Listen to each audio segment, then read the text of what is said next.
Ricevi il pastorale, segno del tuo ministero di pastore. Abbi cura di tutto il gregge nel quale lo Spirito Santo ti ha posto come vescovo a reggere la Chiesa di Dio.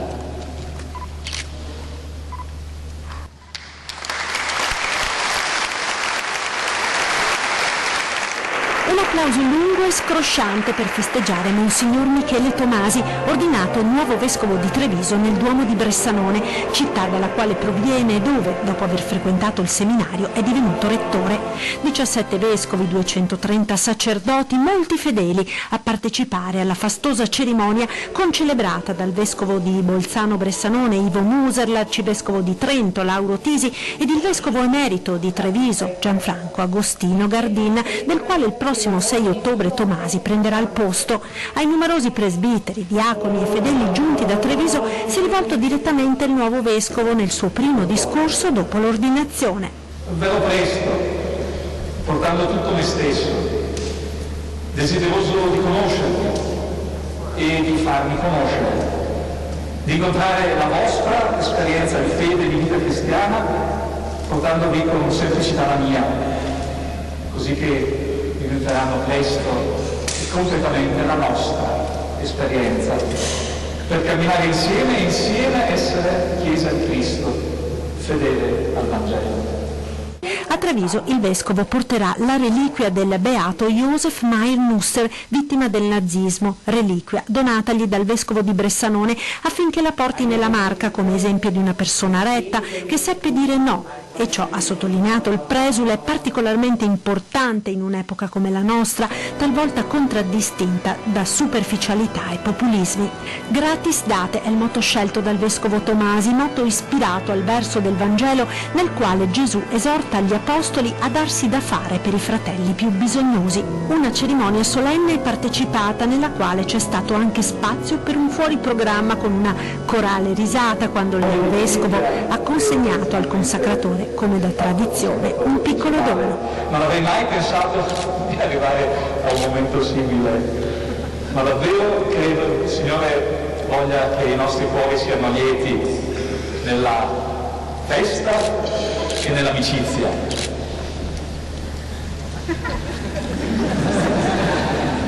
Non sarà lo spirito divino, ma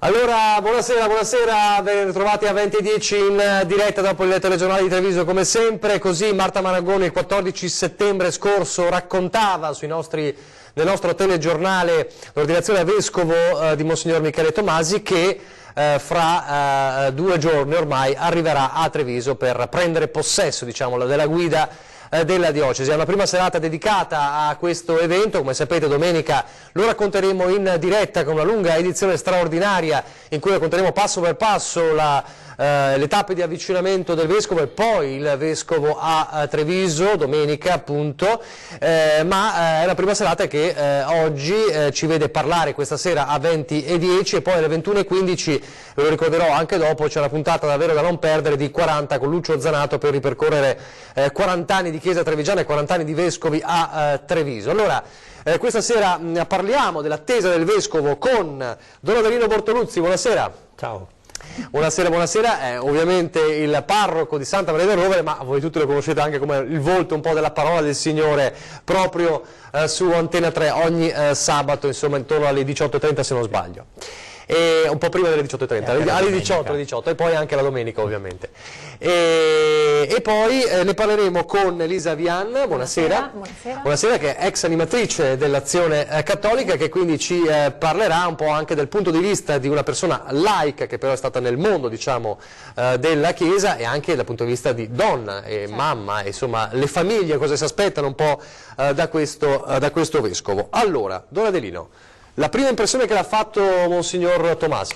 Allora, l'impressione di un uomo bello, nel senso trasparente, vero, sincero. Lo deduco dal tono della voce, dal sorriso. Non è il sorriso di chi maschera qualcosa e vuol mascherare qualcosa, ma è un sorriso di chi porta una gioia profonda dentro di sé e la vuol trasmettere. Allora mi pare veramente che di una persona così, che ci rimanda a quella che è la gioia e la pace profonda del Cristo, la nostra Chiesa abbia bisogno per riprendere il cammino. Non è che il cammino inizi con questo vescovo, ma questo vescovo viene a portare, secondo me, una ventata di gioia, di serenità e di pace.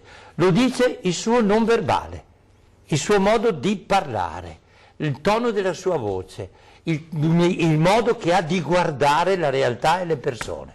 Le è piaciuto il motto Gratis Date che ha scelto? Beh, chiarissimo, perché noi al centro della Chiesa ci sta l'Eucaristia.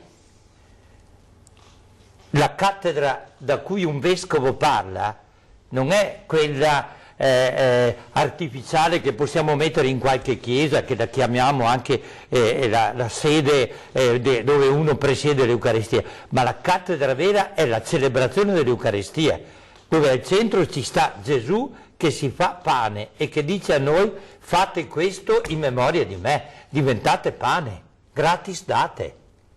Voi che avete ricevuto la gioia del Signore, datela con gratuità agli altri, perché sappiate che il mondo ha bisogno di questo.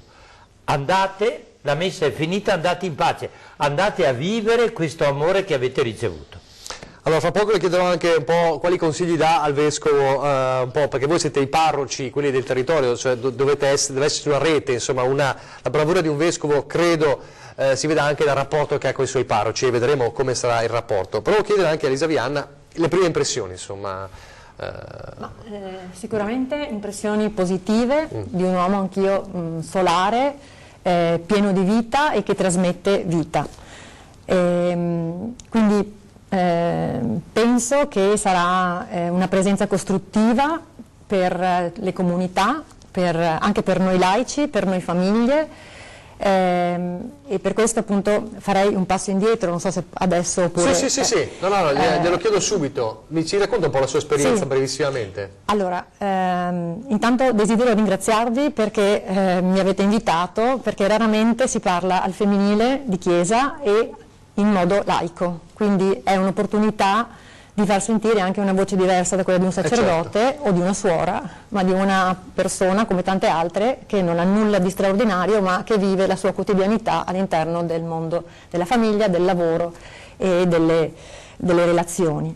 Io ho fatto parte di gruppi quando ero giovane e poi ho continuato a fare animatrice in questi gruppi, che credo siano importanti non solo per l'aggregazione, ma soprattutto perché danno la possibilità ai giovani di creare relazioni nuove e di mettere al centro Gesù e di poterlo conoscere.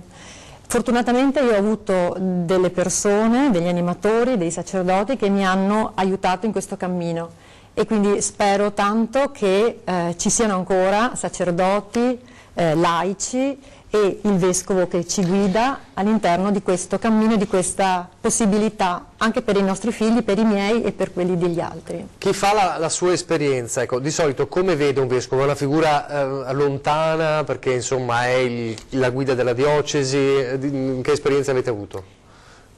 Non è una persona che ne sentiamo vicino come laico, se non quando ci sono dei momenti di incontro come possono essere le cresime o degli eventi straordinari.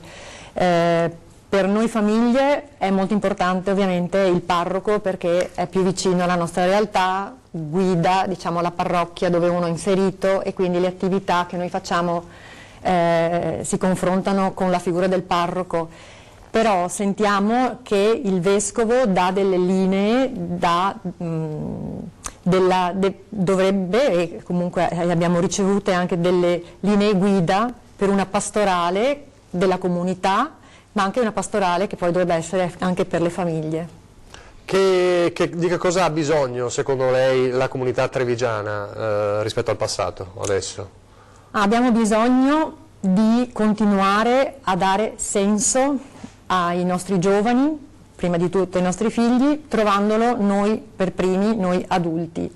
È un bisogno di senso che abbiamo innato, che però spesso viene spento purtroppo dal rimanere impigliati nel mondo del del mercato che è sempre più pressante e ci distoglie da quelli che sono i veri valori. Purtroppo questo lo si vede nella solitudine delle famiglie, nella difficoltà anche a trovare un confronto proprio nell'educazione dei loro figli e quindi poi anche nei figli stessi che con difficoltà trovano la loro strada nella vita.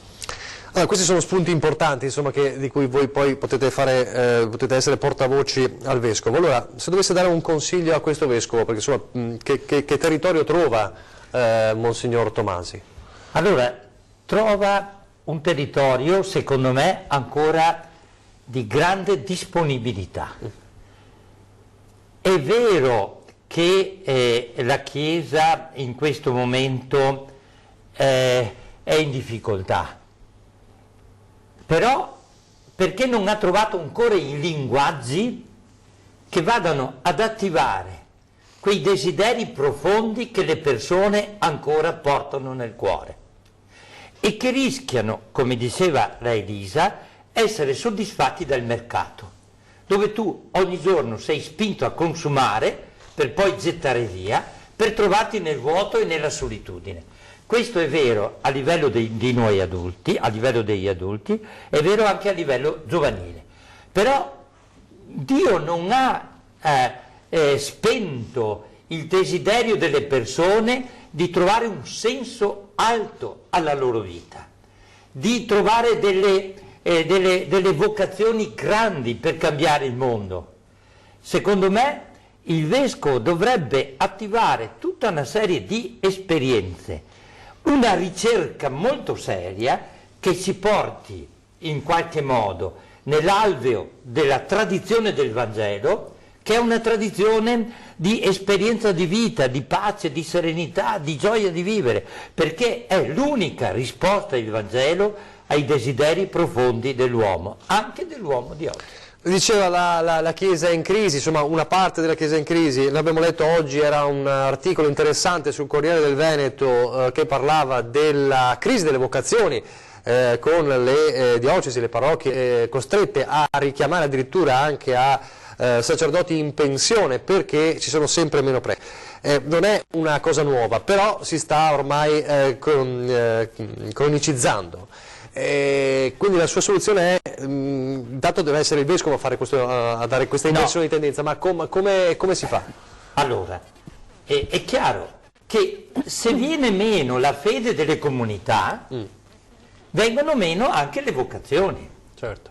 Se viene meno anche la vocazione, quella che i vescovi stessi hanno chiamato al ministero coniugale, è chiaro che faticano anche a nascere delle esperienze di chi si interroga seriamente di dare totalmente la propria vita al Signore.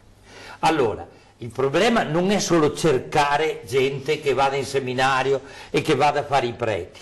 Quelli verranno se c'è un riprendere seriamente in mano il per primo della parola del Vangelo.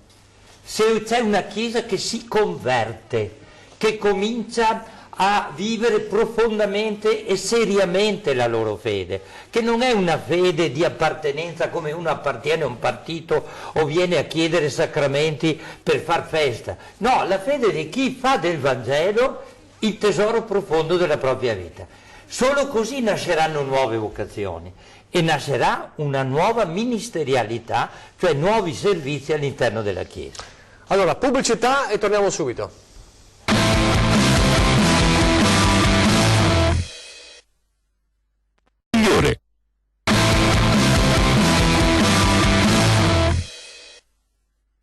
Rieccoci in diretta, aspettando il Vescovo. Volevo chiedere a Elisa Vian, che ha l'esperienza insomma di laica. Abbiamo sentito una crisi di vocazione acclarata insomma tra i sacerdoti. Dal vostro punto di vista esiste anche da voi questa crisi, cioè che comunque chi non sceglie nemmeno la via laica? Allora, essere laico non è un mestiere, è uno stato in cui uno si trova, ma l'impegno della comunità. La crisi non è tanto sul fatto di decidere di seguire Gesù, è proprio trovare anche delle realtà dove uno si sente accolto, dove vive delle relazioni autentiche e in queste relazioni scopre anche, quindi nella vita quotidiana, ma di una relazione vera che ti porta a esprimere te stesso, trova in queste relazioni anche un qualcosa in più che queste relazioni ti danno perché mettono al centro Gesù. La difficoltà è ritrovarsi e trovare queste nuove relazioni e creare queste opportunità di relazioni vere, cosa che appunto non è in crisi in quanto uno è laico o uno è sacerdote. La crisi sta nel fatto che abbiamo delle difficoltà relazionali, siamo sempre più soli e quindi anche esporci e buttarci è sempre più difficile, e lo vediamo anche nei nostri giovani che a volte si dice i giovani sono superficiali, sono liquidi. No, in realtà hanno difficoltà a entrare in profondità e questa difficoltà ce l'hanno perché forse anche noi adulti non gliel'abbiamo insegnata e non riusciamo anche noi a entrare in profondità in queste relazioni sincere, vere, che sono poi quelle che ti portano a un incontro più grande, a un senso più grande da dare alla tua vita stessa. Don Adalino, lei ne ha conosciuti di vescovi, ci racconta un po' il rapporto che ha avuto con i vescovi a Treviso? Allora, è sempre stato un rapporto libero, nel senso che io sono nato prete non per obbedire a un vescovo, ma perché ho scoperto a un certo punto della mia vita, erano negli anni 70, che chi dava senso alla mia esistenza era il Signore Gesù ed era l'impegno a vivere del suo Vangelo per servire le persone che stavano male. Avevo intuito che non potevo risolvere i problemi del mondo, ma dove il Signore mi avrebbe mandato, io cercavo veramente di amare Lui. Quindi il rapporto con il Vescovo è all'interno di questo dialogo con il Signore Gesù. Quindi sono sempre stato sincero, schietto con i miei Vescovi, ma nello stesso tempo anche molto libero, perché al centro della mia vita ci sta Lui, il Signore, che io celebro nell'Eucaristia. E il Vescovo certamente è stato sono stati dei grandi aiuti, in positivo e in negativo, per amare di più e profondamente il Signore Gesù. Allora, l'ultimo vescovo con il quale lei ha avuto a che fare è Gianfranco Agostino Gardin, che fra 2 giorni lascerà proprio la guida materialmente a Monsignor Tomasi. Allora vediamo nel servizio di Lucio Zanato di qualche giorno fa, qualche settimana fa, la cerimonia nella quale invece Monsignor Gardin ha dato l'addio alla diocesi. Sentite. Ho la convinzione di non aver poi dato così tanto in questi anni trevigiani. Ha esordito così nel suo saluto alla diocesi Monsignor Agostino Gardin. Il vescovo uscente di Treviso ha presieduto ieri sera in Tempio di San Nicolò Gremito di Fedeli, in voto di autorità civili ed istituzionali, la celebrazione della Santa Messa di congedo dalla guida della Chiesa trevigiana.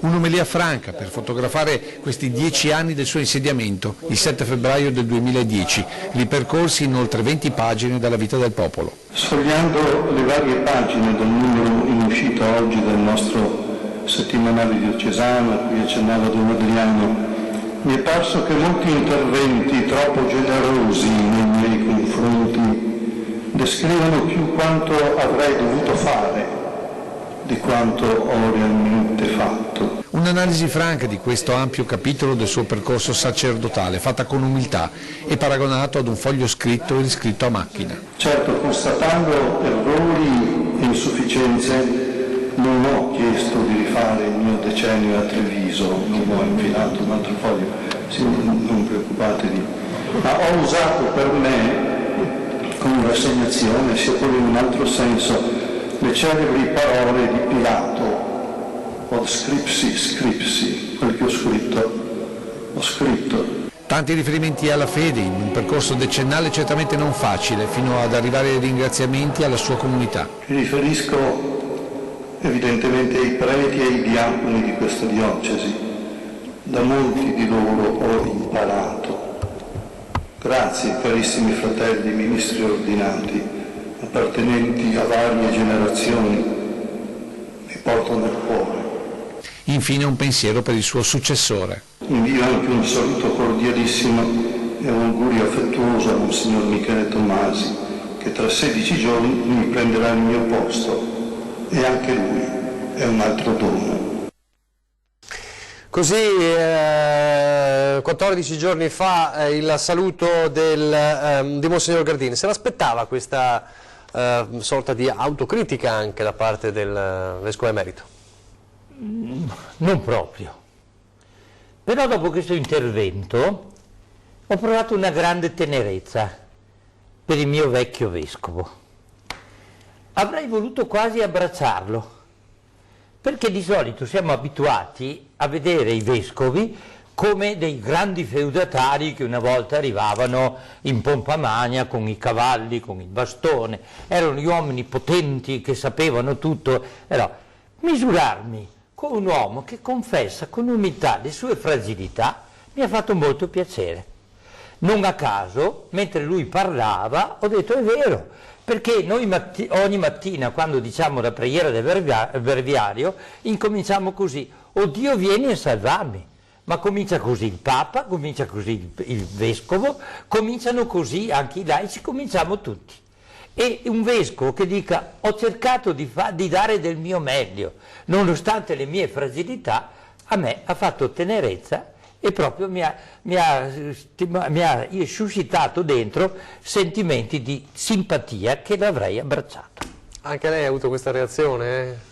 Se l'aspettava? Sì, ha dimostrato, io non ho conosciuto molto questo vescovo, ma ha dimostrato una grande umanità e anche una voglia anche di dimostrarsi come persona semplice, quello che ciascuno è, e quindi è molto positivo, perché uno non deve dimostrare, uno è, e la semplicità è la cosa più bella anche da trasmettere.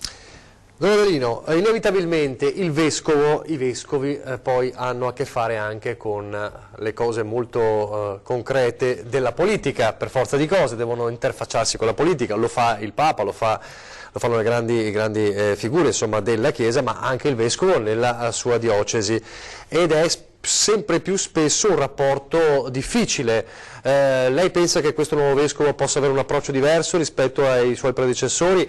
Quanto è difficile a Treviso, soprattutto perché certe tematiche, come ad esempio i migranti e altre tematiche, insomma, spesso hanno portato la politica e il vescovo a scontrarsi. Ecco, io penso che questo vescovo probabilmente cambierà qualcosa. In cosa? Perché non si metterà a livello del politichese che viene sbandierato attraverso i mass media e le televisioni. Non dimenticherà che la politica è la più alta forma di carità e questo vescovo cercherà di fare politica non a livello dei grandi discorsi, ma attraverso i fatti. Gratis date.